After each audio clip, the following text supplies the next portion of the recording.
After a long day, Diane sat down to count her earnings.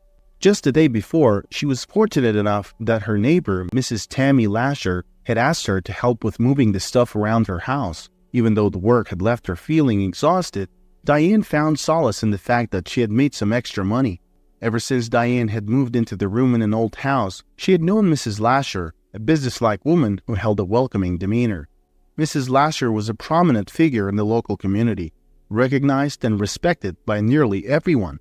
As Diane got to know her better over time, she discovered that beneath Mrs. Lasher's professional exterior lay a genuinely kind and caring individual.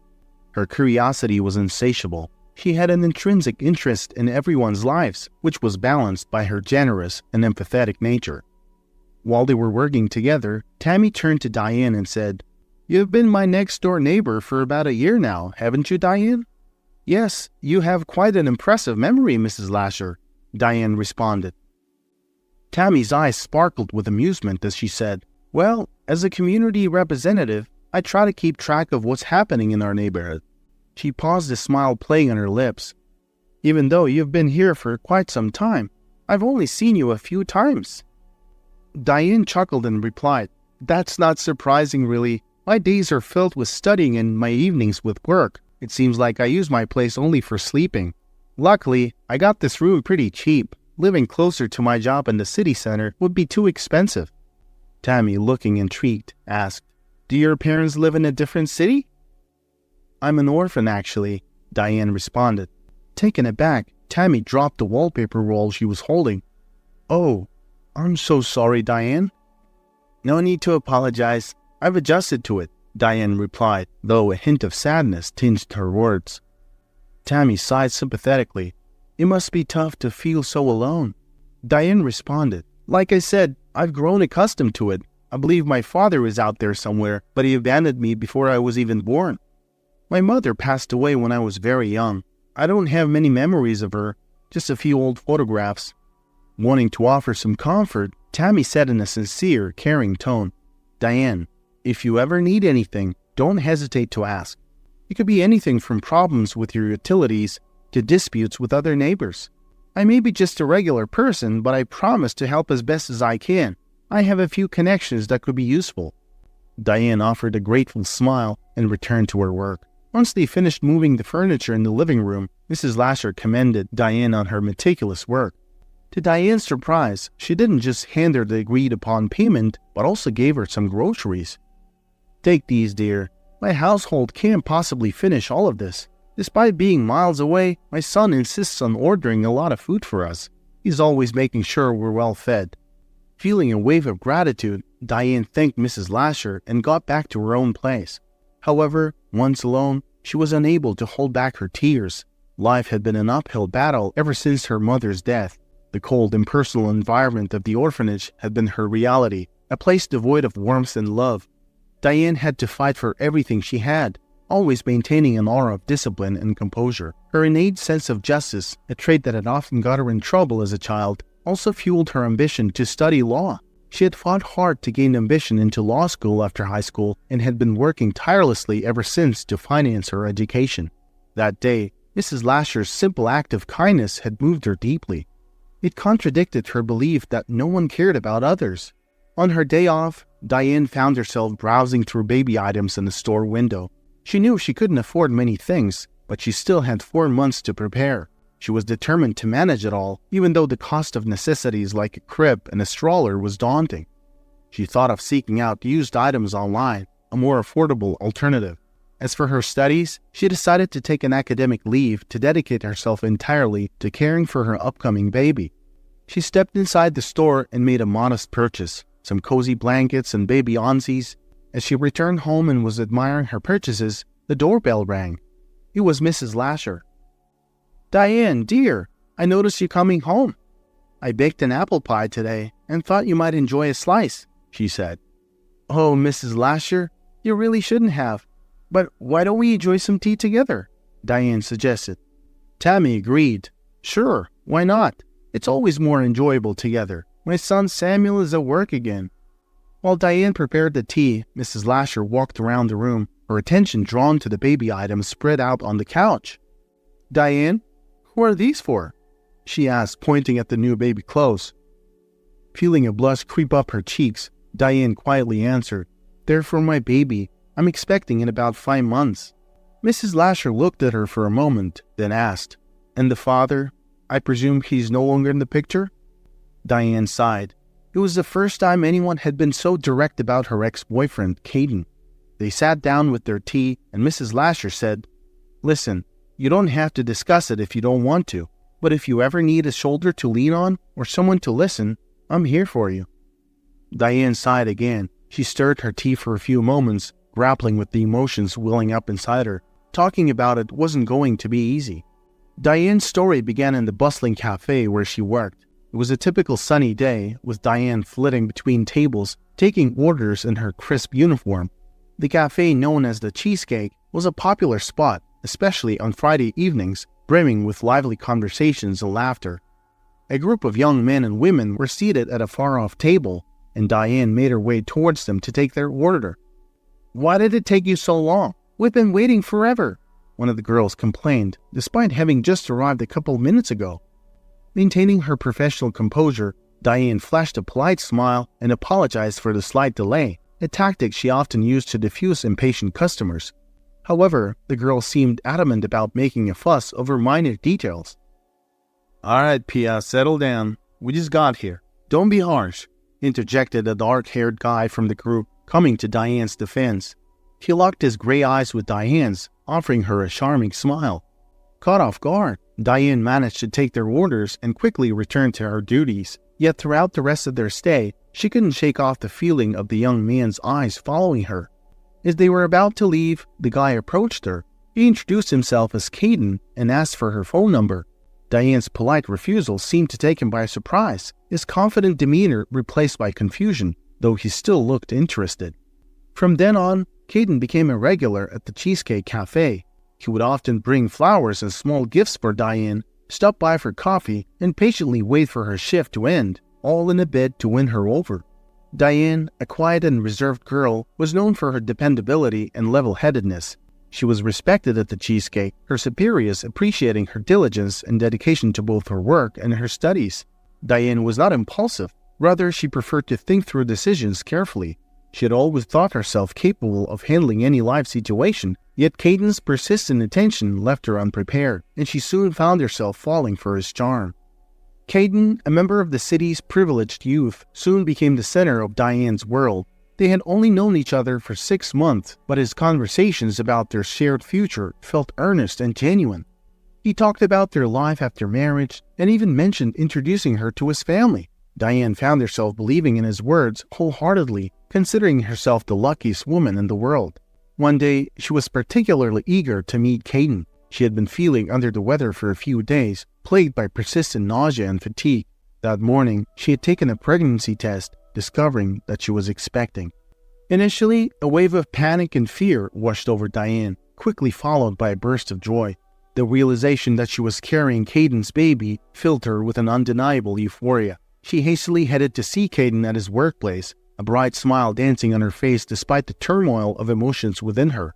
Excitement mixed with a tinge of worry. Was it all happening too fast? These worries, however, were overshadowed by the thought that Kaden's promises were becoming a reality. They would always be together, they would raise a child, and they would be the happiest family.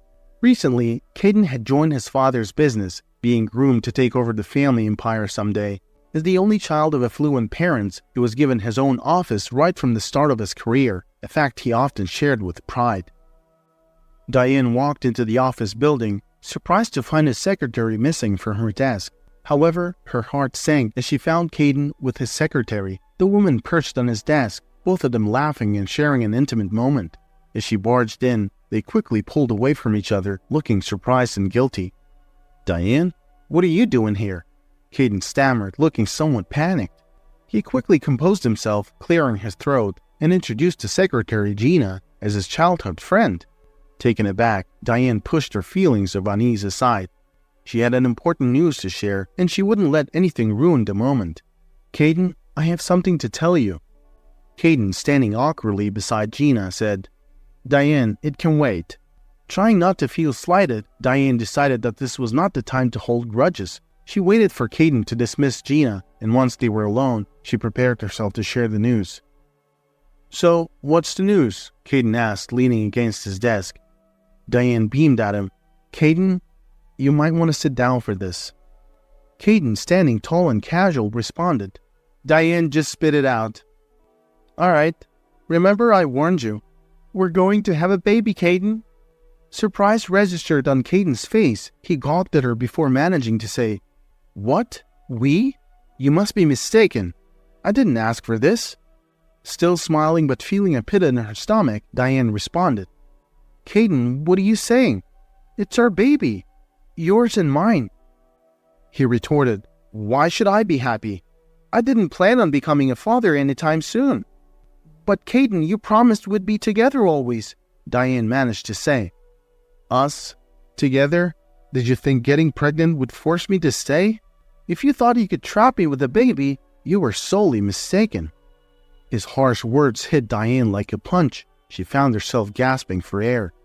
"Kaden?" She barely managed to utter his name.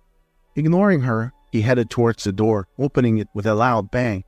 Before leaving, he turned to say, "Diane, go home. I'll call you later. I've got a meeting now. You know your way out." With tear-filled eyes, Diane watched as the door slammed shut, leaving her alone with the harsh reality.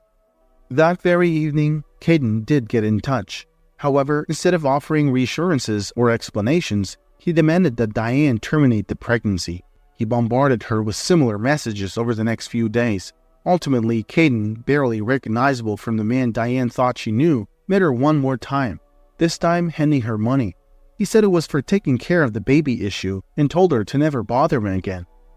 "Mrs. Lasher, please don't think less of me," Diane implored, her eyes pleading with the older woman. Kaden's world was different from mine.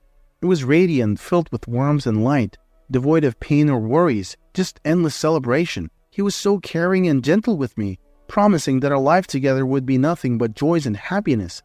And I believed it all. I thought I was special, different from the others. But I was just naive and ended up getting hurt.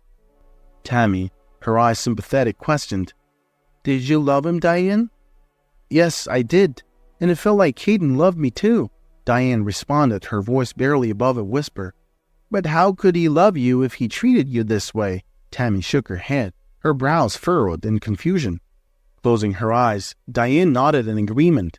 "I don't know, Mrs. Lasher. I truly don't know why he acted like that. Or perhaps I just don't want to admit the truth, even though deep down, I know." Tammy, after a pause, asked, "Diane, did you ever consider?" "Well, you know." Diane, looking shocked, quickly interjected, "No, absolutely not. This baby is innocent. Why would I even think of that?" "That's wonderful, Diane. You're a smart girl. Don't worry. Things will get better, I promise. You know, not everyone has the kind of strength you possess. You even have your own place to live. Let me ask around the neighborhood. Maybe someone has a baby stroller or crib they don't need anymore. Children grow up so fast, and people here respect my opinion," Tammy assured, a smile forming on her face. "I, too, felt lonely once, but I was lucky to find Ben. He was my beacon in the darkness, and we've been together for 45 years, always supporting each other. If you ever need anything, don't hesitate to ask." Touched by Tammy's kindness, Diane expressed her gratitude. "Thank you so much, Mrs. Lasher. I will do my best to handle everything on my own, but knowing that I have your support certainly makes life a bit easier." Diane still had a few things to sort out, but for now, she could take a break. The most vital thing was that she had people in her life she could truly depend on. This was incredibly valuable, and everything else would sort itself out in due course. Diane now knew the path she needed to take to rebuild her life, and she was certain she would thank Mr. and Mrs. Lasher someday for their kind-heartedness. Tammy set to work preparing the house for Diane and the baby's homecoming. They were due to leave the maternity hospital the next day. Tammy started by cleaning the kitchen and bathroom, and then she sorted the groceries in the fridge. Next, she moved to Diane's bedroom and began dusting the shelves. As she brushed against the leather-bound book, it fell to the floor. It was a notebook, and when it fell open, Tammy saw a page full of neat handwriting. "Oops," Tammy said as she bent to pick it up. She noticed her own name written in the notebook. Although she felt a twinge of guilt, curiosity got the better of her, and she read the entry. Tears filled her eyes as she read Diane's heartfelt words. The diary entry revealed Diane's deep appreciation and love for the Lashers, and she wrote about praying for their well-being. When Diane and the baby arrived home in Mr. Lash's car, he commented on the baby's name. "Levi, huh? That's a good, strong name. May he grow up to be healthy and bring joy to his mama," he said, helping Diane with the baby and their bags. "I think so too, Mr. Lasher," Diane replied, smiling at him. As Diane stepped through the front door, she was taken aback by the sight of her home. Her neighbors had outdone themselves. The house was spotless and beautifully decorated with blue balloons and white flowers. Soft music filled the air, and the mouth-watering scent of home-cooked food wafted from the kitchen.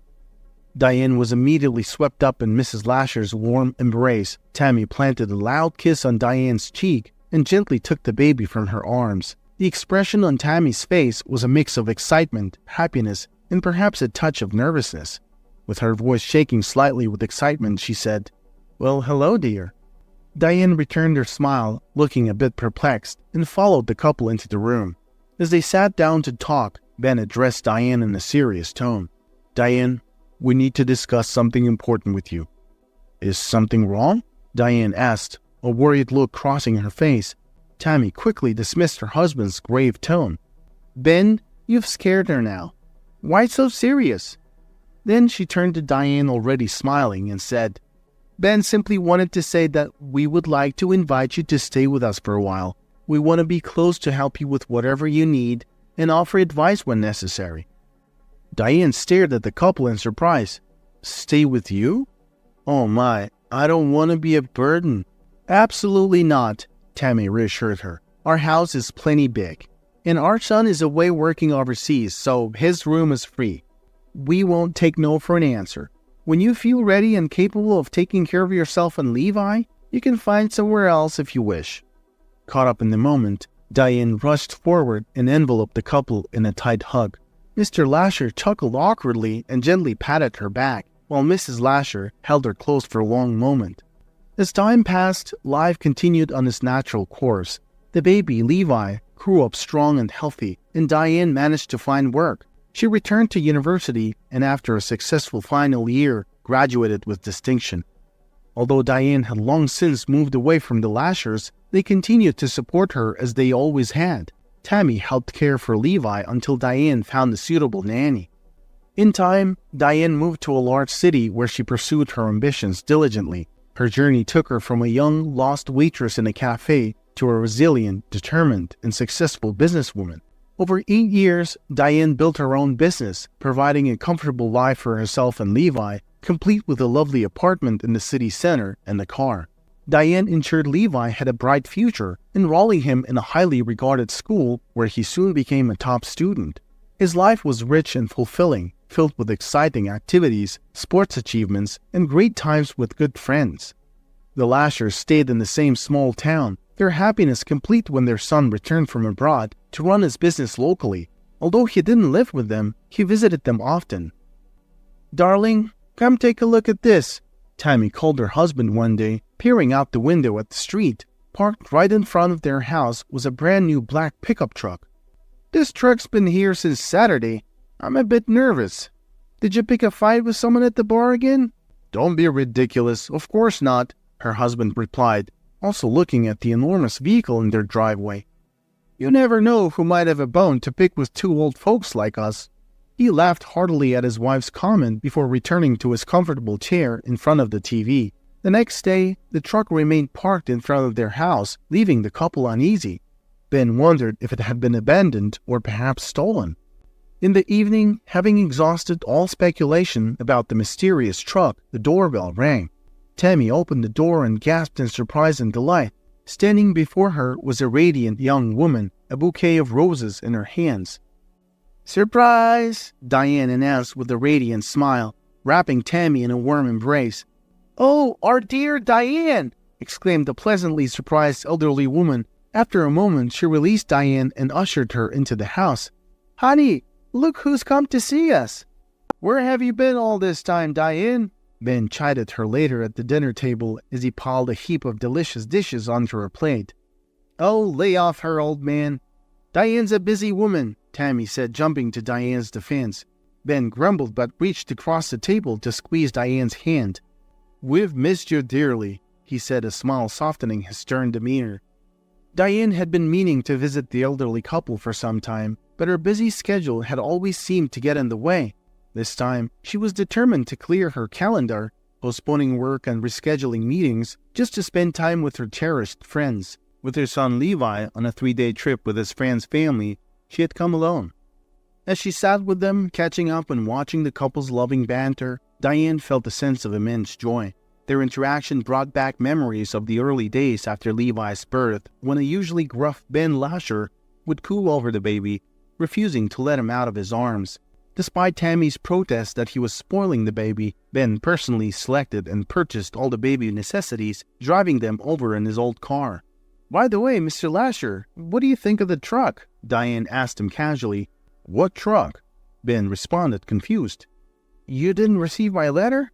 Diane asked, surprised. The elderly couple exchanged baffled glances. "I apologize. I completely forgot to ensure you received the card and letter. That was thoughtless of me," Diane said, chiding herself. "Anyway, this is something I've been dreaming of doing for some time. It's not a grand gesture, but please accept it as a token of my gratitude." The new truck, which had been parked outside their house, was in fact a gift from Diane. She recalled a conversation from years ago when she was pregnant and juggling her job and caring for her newborn son. During a rare, unguarded moment, Mr. Lasher had voiced a quiet wish for a new vehicle to replace his beat-up old Honda, fantasizing about taking Tammy on drives in a big truck. Diane had never forgotten this, and now she had the means to make his dream come true. Mr. Lasher expressed his surprise while Tammy simply stared at Diane, her eyes wide.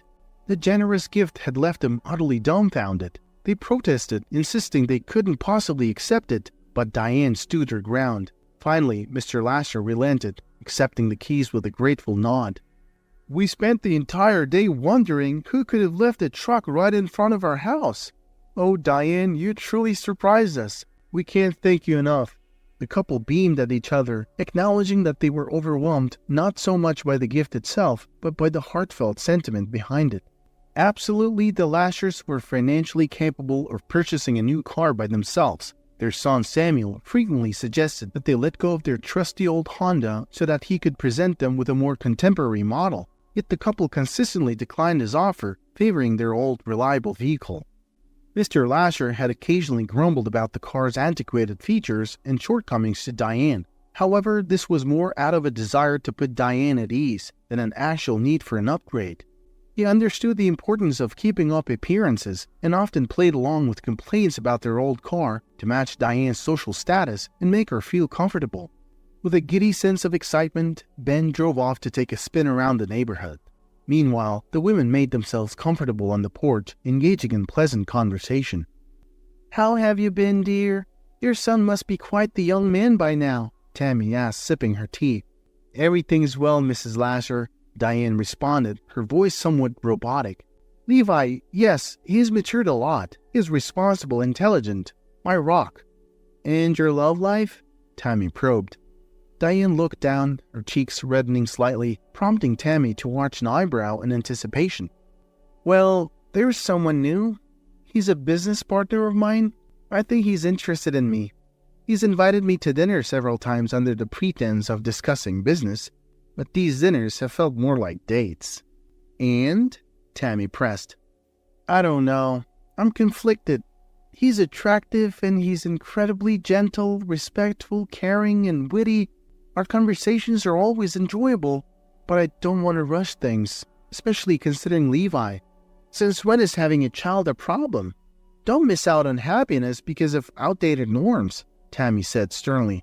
After a moment's pause, Tammy sighed, adding, "Ever since my son returned, I've imagined introducing you two. You would have made a lovely pair, but it seems life has other plans."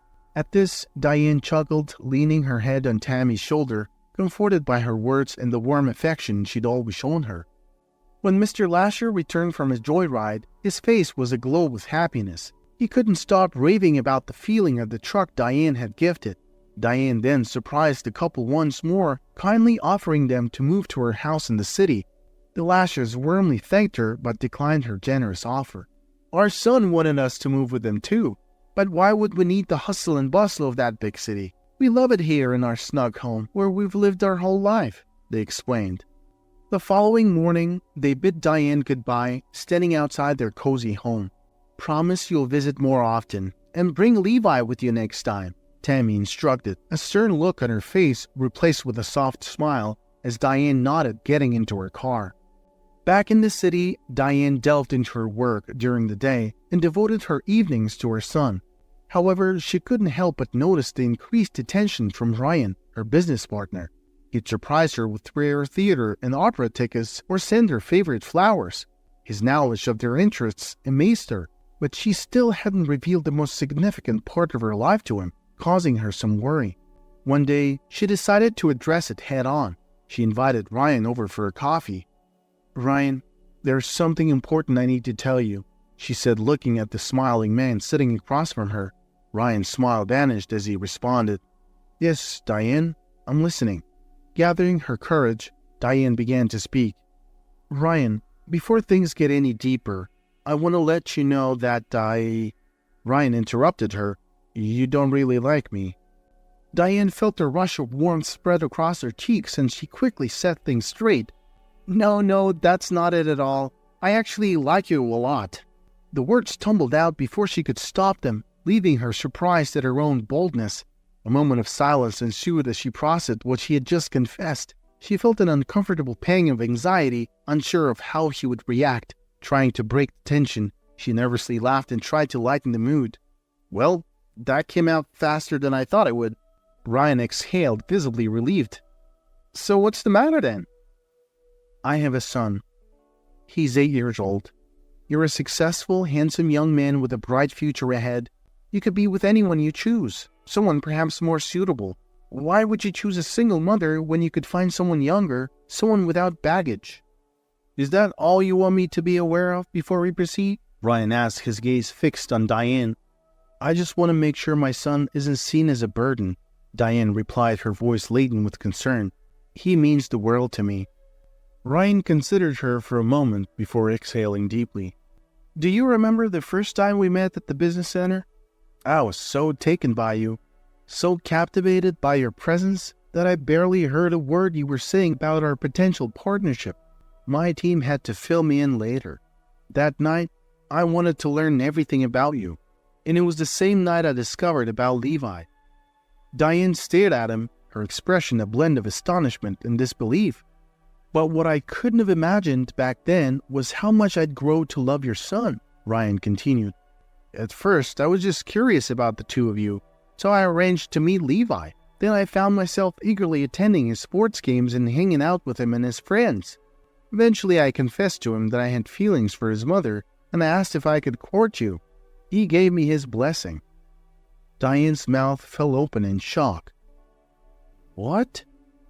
"I apologize," Ryan hurriedly added. "I should have discussed it with you first. I hope you're not angry." Diane was stunned. In retrospect, she realized there had been signs. The sudden appearance of toys she wouldn't normally buy, Levi's unexplained outgoings to play with the local boys, even when they hardly knew any kids in the neighborhood. But she never suspected that Ryan was behind it all. At first, she felt a flash of anger, more directed at Levi for his little secret. But as she locked eyes with Ryan, seeing his sincere and hopeful look, her anger melted away to be replaced by a tender smile. She was looking at someone who genuinely cared for her and her son, something she hadn't experienced in a very long time. While there were other men who'd shown interest in her over the years, none had managed to win the trust of both her and Levi. And so, after 9 years of putting up walls, Diane let herself embrace the possibility of love, not just for her, but for her son as well. She opened her heart to a new relationship, one that included both her and Levi. Diane's life began to burst with vibrant hues. Ryan's care and affection filled each day with a newfound joy. And it wasn't just Diane who loved him. Her son Levi adored them too, seeing in Ryan a best friend and a role model. One day, Ryan suggested introducing Diane to his parents. He planned a dinner at an upscale restaurant to make the occasion extra special. The evening arrived, and Diane, along with Ryan and Levi, awaited his parents, who were running a bit late. The anticipation made Diane jittery. This was a significant milestone in their relationship. An elderly couple walked into the restaurant, and Ryan greeted them with a warm smile, guiding them towards their table. Diane's eyes widened in disbelief. It was Tammy and Ben Lashers, the kind-hearted couple she'd come to cherish. Her heart fluttered as she recognized them, a wave of astonishment washing over her. The realization that her lover's parents were also people she held dear was nothing short of extraordinary. The elderly couple, equally surprised, barely had time to react before Diane, Levi, and the Lashers enveloped each other in a round of joyous hugs, laughter, and happy tears. The surprise reunion left Ryan utterly perplexed until it dawned on him. Diane was the same woman his mother had been trying to introduce him to, a suggestion he had always shrugged off, confident in his choice. The irony of the situation was too amusing for words. The evening unfolded into a splendid affair, filled with animated laughter and heartfelt conversations. Tammy and Ben regaled everyone with tales from Ryan's youth, while Ryan reveled in Diane's delighted reactions. The dinner marked not just the blending of their lives, but also the convergence of past connections and future possibilities, all woven into a beautiful tapestry of shared love and joy. Diane listened intently as her future husband spoke fondly of his parents, expressing his admiration and pride in them. Levi, too, reveled in the warmth of the company, where love flowed freely towards him. As the evening wound down, after everyone had savored the sumptuous meal and shared engaging conversations, Tammy clasped Diane's hand affectionately and said, "We're so grateful to have you in our lives, dear. You've always been like a daughter to us," before enveloping her in a warm embrace. Diane was overcome with emotions. She felt a wave of happiness and gratitude for the unforgettable evening, the opportunity to meet her future in-laws, and the precious gift life had bestowed upon her, a family that she was now a part of. Following dinner, Ryan insisted on driving his parents home, brushing aside their protests. Meanwhile, Diane and Levi hailed a cab, with Ryan promising to catch up with them soon. As the taxi driver awaited his passengers, a radiant Diane bid her goodbyes to the Lashers on the street. Ryan then opened the car door for Diane and Levi, promising, "I'll be with you soon."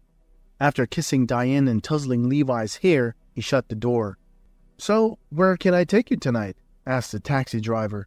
Diane relayed the address, and the driver felt a stir of recognition at the sound of her voice. "No, can't be," he thought to himself as he started the car. He donned his hat and couldn't resist stealing a glance in the rearview mirror. There they were, those familiar green eyes. He fought an internal battle, but his suspicions solidified. It was indeed Diane in the backseat, the very same Diane he had abandoned pregnant 9 years ago. But now, she was unrecognizable, impeccably groomed, fashionable, exuding an air of confidence that spoke volumes of her strength and resilience. It was evident that she had weathered the storm and emerged triumphant. Overcome with embarrassment and a whirlwind of emotions, Kaden carried on driving, occasionally stealing glances at the woman in his rearview mirror. His gaze then drifted to the boy sitting next to her. As he maneuvered through the city's traffic, he found himself drawn to the boy's features. Eventually, he ceased looking and his eyes welled up with tears. He was transported back to the days when he was carefree, living a luxurious life on his parents' money. But life had a way of humbling people, and he was now an ordinary man, eking out a living as a cab driver. They reached their destination. As Levi got out of the cab, Diane lingered behind to settle the fare. Kaden felt too embarrassed to lift his gaze from under his hat. Diane noticed the driver avoiding her gaze. At first, she thought it odd, but then she took a second look and recognized the familiar contours of his face. "Kaden, is that you?" she asked. Slowly, Kaden looked up, his eyes brimming with tears. For a moment they locked eyes, and Diane's heart stuttered as she remembered how a decade ago she had pleaded with those same eyes. After a brief silence, Kaden managed to stammer, "Hello, Diane. I'm so sorry. You hurt me, but I survived. I wish you happiness. I've forgiven you." With those words, Diane handed Kaden all the cash she had in her wallet and stepped out of the cab. She took Levi's hand and they made their way towards their home. "Mom, was that someone you know?" Levi asked, noticing that his mother had lingered in the cab. "No, sweetheart. Just someone who could use a generous tip."